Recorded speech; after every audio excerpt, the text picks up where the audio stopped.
bienvenue dans le podcast Devenir triathlète. Je suis Hermano, producteur de podcasts sportifs et tous les jours, en quelques minutes, avec mon compère Olivier de Scooter, on vous explique comment débuter, progresser et performer dans le triple effort. Aidez-nous à faire grandir la communauté en partageant ce podcast au plus grand nombre et en laissant une revue et une note sur Apple Podcast. Ça nous aide vraiment à progresser et à monter dans les classements. Allez, assez parlé, place à notre épisode du jour. Salut les sportifs, c'est Hermano et vous êtes dans le 3e épisode de la semaine du podcast Devenir triathlète. À mes côtés, mon co-animateur Olivier de Scooter. Salut Olivier. Salut Hermano. Et notre invitée de la semaine, Dr Hélène Drouin. Salut Hélène. Salut Hermano. On a commencé à aborder ce sujet hier de ton ascension de l'Everest, dont tu redescends à peine, parce que tu as atteint le sommet le 11 mai. Pas la préparation, on en a déjà un peu parlé hier, mais comment s'est passée cette ascension, les derniers jours avant de monter? Parce qu'on entend souvent quand on écoute les récits des gens qui ont gravi l'Everest qu'il y a une grosse phase d'attente au début pour attendre la bonne fenêtre météo, pour passer d'une base à l'autre, avant de pouvoir atteindre le sommet. Comment ça s'est passé pour toi? Tout à fait, la phase d'acclimatation, elle dépend vraiment de l'individu, c'est-à-dire que moi j'ai la chance, je tolère très très bien l'exercice physique avec du manque d'oxygène. J'ai quasiment pas eu de maux de tête, quasiment pas eu de fatigue, anormalement grande. Donc je m'acclimate très très rapidement. Pour vous donner une idée, par exemple le peak cleaning que j'ai fait en 2018, c'est un 7100 mètres sans oxygène, je l'ai fait en 2 semaines. Bon, on commence à avoir l'oxygène à partir de 7000 mètres, donc c'est pas très, c'était pas très différent. J'avais même plus de temps sur l'Everest que sur le peak cleaning d'ailleurs pour m'acclimater. Donc je pense que ça dépend vraiment de l'individu. Moi j'ai eu beaucoup de chance parce que l'équipe avec laquelle j'étais a choisi de faire une acclimatation sur déjà un sommet qui est pas très loin. Donc c'était le Lobuche Peak à 6100 mètres. Et de revenir au camp de base qui est à 5300 mètres. Il faut savoir que l'Everest donc s'organise avec un camp de base à 5300 mètres, puis 4 camps, camp 1, camp 2, camp 3, camp 4. Ce que fait beaucoup de gens, c'est qu'ils vont plusieurs fois dans la même montagne. Ils vont une première fois au camp 1, après ils redescendent, ils vont ensuite camp 1, ils vont au camp 2, ensuite ils dorment et ensuite ils redescendent. Ils peuvent faire 2-3 fois de passage dans la montagne. Mais moi avec mon acclimatation sur un autre sommet, ça m'avait déjà gagné entre guillemets une phase d'acclimatation. Et puis comme j'étais assez en forme, on est directement passé. En fait, je suis partie qu'une seule fois dans la montagne. Donc ça a été vraiment super parce qu'il y a vraiment un passage quand même qui présente un risque non négligeable d'accident, qui est du passage du camp de base au camp 1. Ça s'appelle le Khumbu Icefall. En gros, c'est le glacier qui est en bloc de glace et que c'est quand même assez dangereux. Donc c'est pas c'est pas négligeable de passer plusieurs fois dans ce même endroit. Donc c'est mieux de limiter les risques et de s'acclimater autrement. Donc d'où le premier sommet à côté. Et ensuite je suis allée une seule fois dans cette montagne, camp 1, une nuit. Et ensuite je suis restée 5 nuits au camp 2. On attendait la bonne fenêtre météo. Et ensuite je suis directement passée pour le sommet. Donc il y a un jour du camp 2 qui est à 6300 mètres jusqu'au camp 3 qui est à 7100 mètres. Ensuite un jour du camp 3 où on commence à avoir l'oxygène pour dormir d'ailleurs, jusqu'au camp 4, qui est à quasiment 8000, qui est à 7950 mètres. Et ensuite, on arrive, donc au camp 4, je suis arrivée à 15h, et à 21h, je suis partie pour le sommet, donc on enchaîne un peu. Donc le sommet dans la nuit du 10 mai, donc je suis arrivée le 11 mai à 10h du matin. Et ensuite redescente le même jour au camp 4. Donc ça c'est le 11 mai. Et ensuite il faut quand même prévoir 2 jours de redescente. Donc du camp 4 au camp 2 c'était le 12 mai. Et du camp 2 au camp de base c'était le 13 mai. Donc voilà, cette phase, l'ascension ça dépend vraiment de la forme des individus. Et voilà, il se trouve que moi j'étais bien acclimatée et que j'ai pu me permettre de sauter un peu des étapes d'acclimatation qui sont pas sans risque, qui fatiguent et qui sont pas sans risque si on passe dans les passages dangereux. Attends, ouais, parce qu'il y a alors plein de questions évidemment, j'imagine que pour toi aussi Hermano. Moi c'est un monde qui est quand même assez nouveau aussi pour moi. Tu disais, tu dormais avec l'oxygène? Tout à fait, on commence à dormir à l'oxygène au camp 3, donc qui est à 7100 mètres, c'est ça. Donc en fait tu as l'oxygène tout le temps, quoi. À partir de camp 3, tout à fait, on dort. Alors, il y a des gens qui sont très entraînés, qui font sans oxygène, mais tout le monde le fait. Hein. Tous les guides, toute l'équipe de Népalais font avec oxygène, dorment dès le camp 3 aussi avec oxygène. Tout simplement, c'est pour la récupération des muscles. C'est pas tellement parce qu'on est essoufflé, parce que quand on dort, on est bien. C'est pour que les muscles soient en forme pour le lendemain. Parce que la montée du camp 3 au camp 4 est très physique. Elle est très raide et il y a des passages quand même qui sont difficiles. Et ensuite, on enchaîne quasiment le camp 4 avec le sommet. En fait, quasiment, on a pendant 2 jours, on est non-stop quasiment monter et descendre. Donc c'est surtout pour la récupération des muscles qu'en camp 3, on dort avec oxygène. Ça, c'est vraiment important. Et alors, cette dernière ligne droite, donc quand vous passez au camp 4 et puis assez rapidement... Elle n'est pas droite, elle est verticale. Oui. Enfin, quand je dis la ligne droite, c'est que c'est le dernier petit morceau qui reste entre guillemets. Parce que vous venez de très loin, mais c'est pas forcément le plus facile, j'imagine. Comment ça se passe? Alors, chacun définit ce que c'est son sommet. Pour moi, un sommet, c'est non seulement la montée, mais aussi la descente. Et très souvent, il y a des gens qui pensent pas de la même manière. Donc, leur projet, il s'arrête au sommet. Moi, mon projet, il s'arrêtait quand j'étais en sécurité au retour au camp de base. Donc, ma concentration quand je suis à la cime, elle est aussi grande que possible parce que malheureusement la majeure partie des accidents arrivent en descendant et parce que les gens s'épuisent trop en montant et n'ont pas assez d'énergie pour descendre. Donc je pense que chacun a ses définitions, mais ça c'est quelque chose que j'ai appris, je pense, par toute mon éducation en montagne, en fait, c'est très bien beau de monter, mais si on revient en morse, donc il faut descendre, il faut ne pas avoir d'enjure, c'est ça le but, c'est d'arriver en bonne santé, en pleine forme, mais chacun définit, en fait, son projet de manière différente. Mais pour moi, en fait, la cime, c'était la moitié de l'effort. Donc, il faut rester concentré. Donc, le sommet, j'étais très contente. Le vent commençait à tourner, donc je suis restée maximum 5-10 minutes. Donc, toute la montée, c'était assez, assez régulier. Mais voilà, j'ai vraiment senti la cassure du sommet au camp 4. J'étais physiquement épuisée. Ça ressemble à un fin d'un Ironman. Les 10 derniers kilomètres du marathon, on est épuisé. Donc c'était le moment physique pour moi qui était le plus difficile. Sauf que là, ça dure beaucoup plus de temps. Hein. Pour moi, ça me durait de 10h du matin le sommet jusqu'à 4h le camp 4. Donc quasiment 5-6 heures d'effort où j'étais épuisée. Et après une nuit de bonne récupération, on se réchauffe, on mange et on dort, surtout parce qu'on n'a quasiment pas dormi depuis 48 heures, 36 heures plutôt. Les 2 journées de descente, camp 4, camp 2 et camp 2, camp de base, c'est bien passé, il faut rester vigilant. Mais je pense que voilà, chacun définit sa cime. Moi, ma cime, c'était pas le sommet.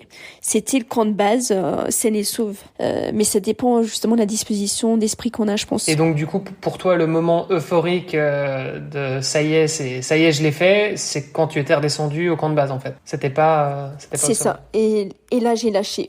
Émotionnellement, j'ai lâché à ce moment-là. Alors, t'as lâché, c'est-à-dire tu pleures, tu cries de joie, qu'est-ce qui se passe dans ta tête, dans ton corps à ce moment-là? Comment tu te sens? Je pense que j'ai reçu à ce moment-là tous les messages de soutien, des gens qui m'avaient suivi par GPS, donc ils savaient que j'avais réussi le sommet. Donc ça faisait plus de 10 jours que j'avais pas eu de messages. Donc je pense que l'émotion à la fois de toutes les personnes qui sont chères. J'ai interviewé pour mon projet des sportifs de haut niveau.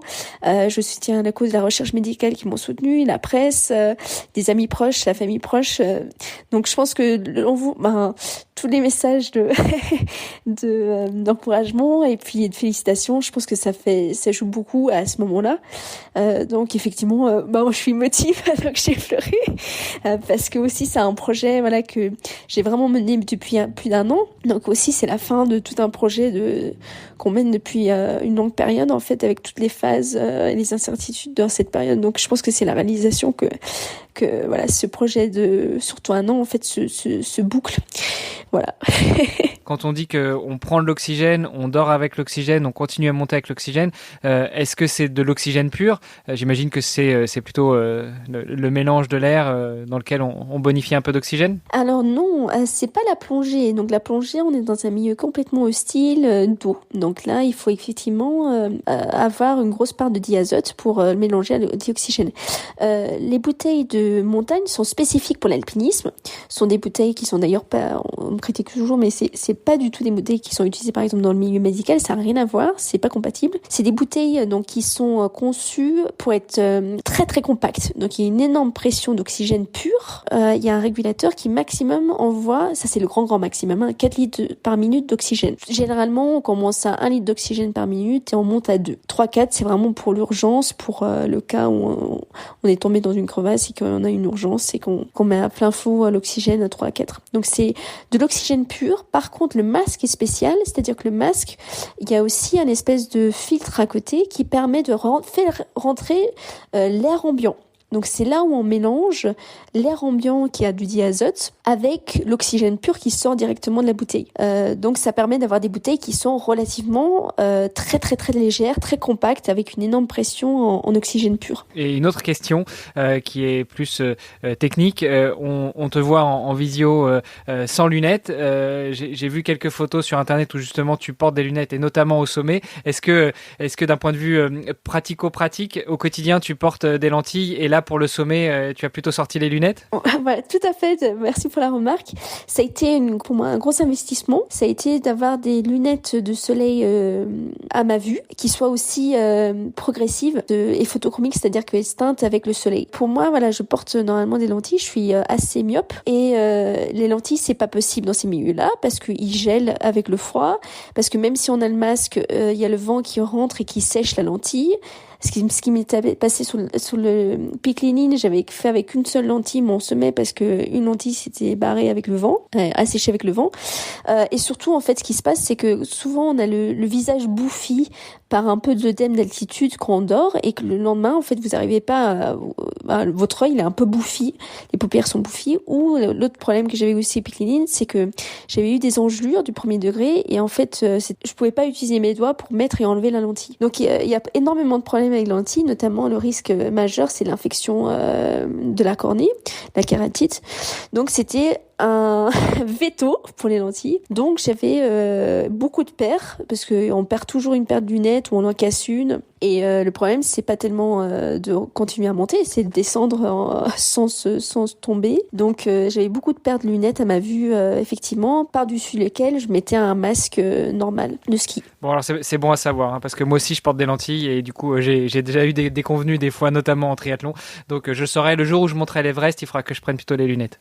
Je m'étais renseignée, je voulais faire la technique au laser, vous savez, où vous corrigez. Et en fait, il faut surtout pas partir après ces techniques au laser. Appelle ça un œdème cicatriciel. Ce qui veut dire quoi? Ça veut dire que le laser, quand c'est récent, c'est encore une partie fragile de la cornée et qui peut, avec l'altitude, je sais pas par quel mécanisme, mais c'est connu en ophtalmologie, créer un œdème là où ils ont mis le laser, c'est-à-dire là où ils ont coupé. C'est la cicatrice, si vous voulez, et vous pouvez avoir un œdème. Et le problème, justement, c'est de monter, vous pouvez avoir un œdème, justement, lésionnel de cette cicatrice du laser, d'autant plus que le laser a été récent. En altitude. Bien penser à ne pas faire une opération en laser avant de monter en alpinisme. Ça, c'est clair. Alors, quand tu dis avant, c'est une question de temporalité, une question de temps, ou si tu as été opéré un jour au laser, c'est rédhibitoire? Alors, moi, ce que j'avais discuté avec un ophtalmo, c'est une question d'années. Alors, il faudra demander à un ophtalmo, au bout de combien d'années on peut se permettre de partir en altitude avec ce genre de cicatrice. Je peux pas vous dire exactement. C'est bien que tu me le dises aussi parce que tu vois, du coup, je le note, j'ai subi une opération, une greffe de la cornée, donc j'espère que j'aurai attendu assez d'années, du coup. Voilà, il faut bien se renseigner avec l'ophtalmo. Ouais. Pas tous les ophtalmos ne savent d'ailleurs. Alors forcément, tu l'as dit, ta cime, ton sommet à toi, il n'était pas quand tu étais en haut, quand tu étais à la cime et quand t'es redescendu. Rappelle-nous combien de temps ça a pris pour redescendre. Et puis peut-être juste une chose, tu nous as donné les altitudes des différents camps de base, mais la cime que toi tu as atteinte, elle était à quelle altitude?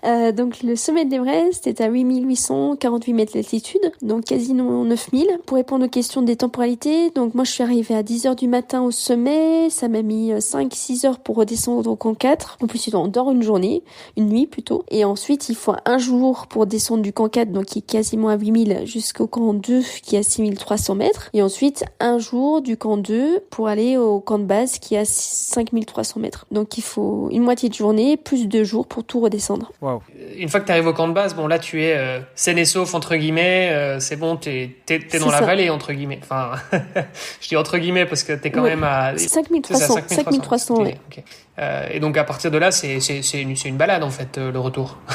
Tout à fait. Alors il y a quand même eu un tremblement de terre parce que je confonds toujours les 2 années 2014 et 2015. Il y a eu une année où il y avait une avalanche et l'autre année où en fait c'était le camp de base qui a été emporté. Donc le camp de base est toujours pas 100% sécure, mais ça reste quand même le camp le plus civilisé bien sûr par rapport à tous les autres camps supérieurs. Ok. Et donc de là, bon, tu redescends en mode rando jusque là. Alors c'est quoi la petite ville dans le coin? Lukla, c'est une ville qui est accessible par avion. Voilà. Donc c'est en bas de cette vallée et ensuite il faut attendre. Moi j'ai été bloquée quelques jours à Lukla. J'ai été bloquée parce que l'avion ne pouvait pas venir, la météo était pas assez bonne, donc il faut attendre pour qu'un avion puisse venir et nous emmener ensuite sur Katmandou.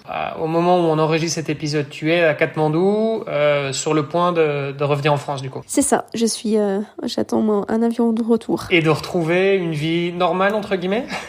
Je pense que chacun a sa définition de normalité. Je pense que pour moi, la vie, c'est un cheminement et on évolue. On n'est jamais au même point en fait dans sa vie. On avance toujours. Je vais redécouvrir une vie qui continue, c'est ça. Mais je sais pas si c'est normal, mais c'est le cheminement de ma vie, quoi, en fait, effectivement. Ouais, écoutez, moi, ce que je vous propose, c'est justement de revenir dans l'épisode de demain, de ce que sera cette nouvelle normalité pour toi, et puis de parler de tes projets futurs si tu les as déjà en tête. Avec plaisir. À demain. Super, à demain. À demain. Vous avez apprécié cet épisode? Alors, taguez ohana_tri sur Instagram, et si ce n'est pas déjà fait, laissez un commentaire sur Apple Podcast.